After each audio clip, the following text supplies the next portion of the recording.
Hi, everyone. I'm Brad Free with David Aragona. This is the recap segment of Derby Watch, the last Derby Watch in the month of February. We only have a couple of changes on the Derby Watch list since last week, but we have a lot to talk about. David, why don't you talk first about the changes to the list, 2 additions, 2 subtractions after the Risen Star Stakes last weekend? Yeah, the drops were pretty straightforward this week. Victory Formation and Curly Jack, who were both listed at 20-1 and 30-1 previously on the Derby Watch, they dropped off the list because neither one ran particularly well in last Saturday's Risen Star. And I think the debate that we had this week was how many horses we did want to add from the Risen Star. Obviously, the winner, Angel of Empire, merits a spot on the list. I've listed him at 30-1 since he was a long shot upset winner of that race. And we also put 2 fills on the list. He was the third place finisher in the Risen Star, but he ran pretty well within the context of that race. We'll talk about that a little bit more in just a bit. He also ran well in the prior prep at Fairgrounds, the Lecomte, so he's also 30-1 on my early line. 2 fills, third place finisher in the Risen Star, and the winner, Angel of Empire. We're going to talk a little bit more about the Risen Star in just a minute, and there was a slight odds tweak, not that big of a deal, but David, you knocked down Verifying from 20-1 to 15-1. Verifying, of course, is the favorite on Saturday in the Rebel Stakes at Oaklawn Park. Yeah, the morning line maker in me is trying to keep the number of points that I'm using at this stage pretty consistent, so I wanted to tweak the odds slightly since I had a few extra points to work with, and Verifying seemed like the logical one whose odds could drop a little bit since he was flattered once again by a run back out of that January allowance race that he won at Oaklawn Park. I completely agree. David and I are going to be talking about the Rebel Stakes in the preview segment, the next segment. But before we recap the Risen Star, we want to talk about something that did not happen this week that, frankly, I think it's a little bit of a surprise. Arabian Knight, who is the top-ranked horse on Derby Watch, David has him as the 6-1 favorite on the morning line. He won the Southwest Stakes in a romp in January. He came back and worked a couple weeks later, February 13th at Santa Anita. Trainer Bob Baffert, when he gets his horses into a workout pattern, it's like clockwork. They work every 6 days or every 7 days. But here we are on February 22nd, and Arabian Knight's most recent workout was last Monday on February 13th. So it appears that Arabian Knight did, in fact, miss a workout this week. I spoke with Baffert on Wednesday morning, and he said, quote, regarding Arabian Knight, "I'm just not going to work him this week. He's fine." So take it for what it's worth. But anytime a horse misses a workout, I consider it a little bit of a red flag. Southern California is going to be deluged with rain this week.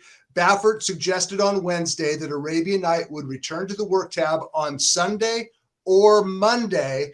And I would speculate that Baffert is going to prepare him, or whoever he starts for the Santa Anita Derby in early April. But we are aware that Arabian Knight, #1 ranked horse on Derby Watch, did not work this week as scheduled, and it's something that we will continue to monitor. Okay, let's talk about a race that was actually run last week. David mentioned it a little bit earlier. It's the Grade 2 Risen Star Stakes run at Fairgrounds. Let's take a look at the race chart. We can't show the replay, but David, this race completely fell apart in favor of long shot closer Angel of Empire.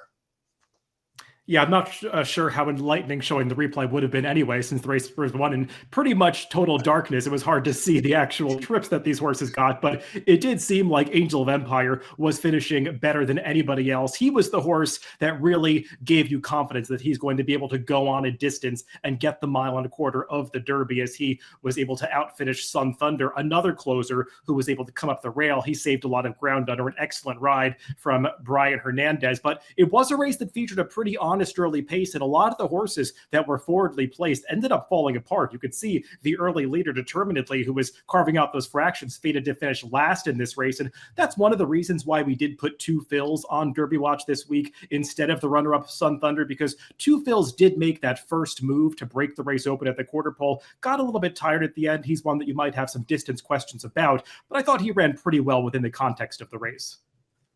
No doubt about it. By the way, I'm not a big closing fractions guy when it comes to the main track, but I think in the case of this year's Risen Star, we have to at least acknowledge that the final 3/8 of this race was 39-1. So it was a fast, early, slow race. The race completely fell apart. And I agree, David. I had overlooked Two Phils. It's your idea to include him on the list, and I think it's a good idea. Instead of Sun Thunder, who ran well in defeat with that perfect trip, but Two Phils with that early move, and then he kind of flattened out late. What about the favorite, Victory Formation? I did not see a valid alibi. Yes, he was forwardly placed. Maybe he couldn't take the heat, but he completely melted. And I think that Curly Jack has kind of been exposed, who also was on Derby Watch last week. Curly Jack, he has been exposed as just a notch or two below the elite 3-year-olds in the country. What do you think?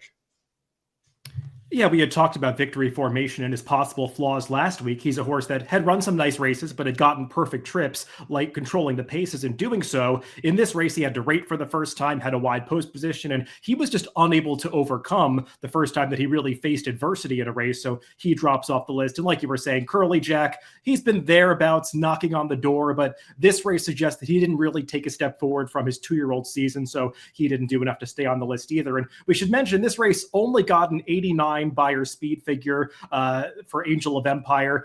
Yet another prep race that has not gotten a particularly fast number. So I think that makes us look forward to a race at Oaklawn Park this weekend, or future races in California for horses that can finally start running some faster speed figures on this Derby trail. I know you would think that by now there would be some, breakout performances. Maybe there has been, but some of the Derby prep races at Fairgrounds down in Florida have been below par, to say the least. But there was another 3-year-old race at Fairgrounds last Saturday, 3-year-olds around 2 turns. It was actually a faster race on speed figures than the Risen Star. It was a one other than, and it was race number 8, a mile and 1/16. And the top 3 finishers, Dennington, Cagliostro, and Tappet Shoes. Let's take a look at their PPs. And look, I'm not going to quarrel with the figure, but what I am going to suggest, David, and you can add to this if you want, 3 horses all of a sudden jumped up with monster figs in the same race. To me, it's a little difficult to take that number at face value. What do you think about these 3 good colts?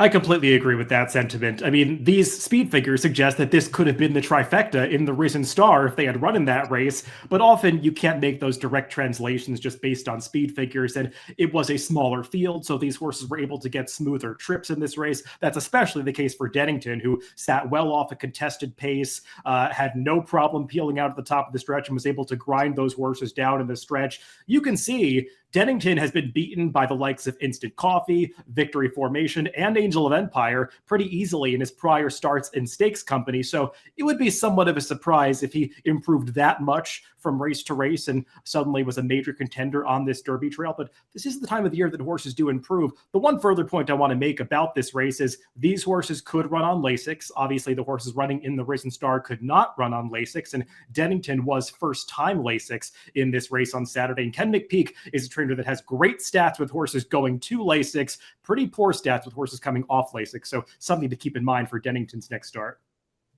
Well, all 3 of those colts are likely to get a chance in a graded stake down the road, and it's going to make for an interesting handicapping dilemma. Do you believe the number? Because if you do, Dennington is a better horse than Angel of Empire. Same thing with Cagliostro and Tappet Shoes. So highly rated one other than allowance race that both David and I do have some reservations regard. A couple other horse races that we should at least mention. Bishop's Bay was a first-time starter going 6 furlongs last Saturday at Fairgrounds, and he's a Brad Cox trainee, and he popped with a 97 Buyer speed figure. Why are we talking about a horse who breaks this maiden on February 18th with a big number? Well, here's why. It happened on the 5-year anniversary of a highly rated debut winner at Santa Anita by the name of Justify. Justify went on to have a pretty good short career, but a brilliant career. I'm not comparing Bishop's Bay to Justify, but David, this was a highly rated sprint race with a couple of very good horses trained by Brad Cox, Bishop's Bay and First Mission.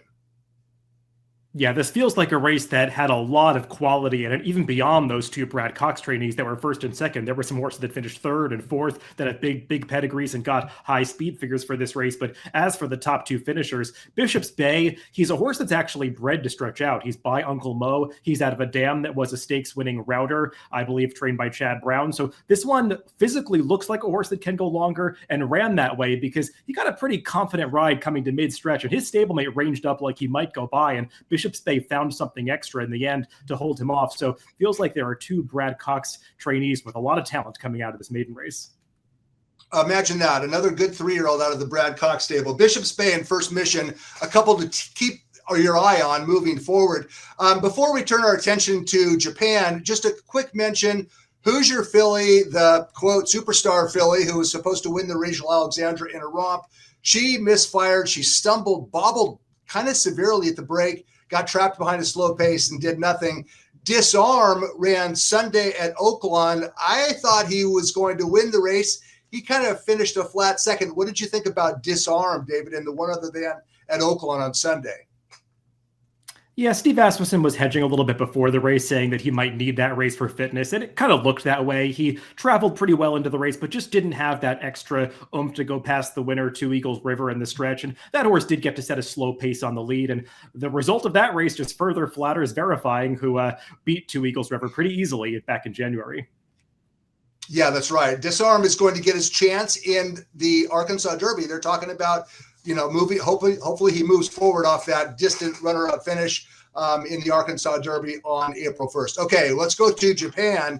Now, so far in the history of the Kentucky Derby, there have been 4 horses from Japan who've run in the Kentucky Derby. Churchill Downs has instituted the Japan Road to the Kentucky Derby. Points are accumulated. And last weekend, the Hyacinth Stakes featured a points race toward the Kentucky Derby. And we're going to take a quick view of the stretch run and watch the horse on the outside. His name is Perrier. David, he ran kind of nice. I don't know who he was running against, but this is kind of a nice little comeback stretch run. Yeah, I mean, it's hard to know the quality of this race, not being familiar with a lot of these horses, but you had to like the visual. I mean, he was ridden pretty confidently until mid-stretch there, and once he gets set down, he reels in these 3 leaders and goes on to win this race pretty easily in the end. If you go back for yourself and watch the entirety of this race, do note the third-place finisher ran a gigantic race. He completely blew the start, ran past the entire field on the backstretch, and still held on for third. Actually, both of these horses are sired by Henny Hughes, who American fans are probably familiar with. He was a very talented sprinter miler, but that brings up some questions about how far this horse might want to go. Wouldn't normally expect a son or daughter of Henny Hughes to be a 1.25 mile type horse, but Perrier does have 36 points on the Japan Road to the Triple Crown. The final Japan Road to the Kentucky Derby, I should have said, qualifying race is March 25th, and we're going to find out if Japan does, in fact, have a starter in this year's Kentucky Derby. So for now, Angel of Empire and Two Phils, new additions to the Derby Watch list. Perrier in Japan, one to keep an eye on, pending the March 25th race overseas. And that's it for the recap. We invite you to join David and I for the preview segment coming up on Derby Watch. Thanks for watching.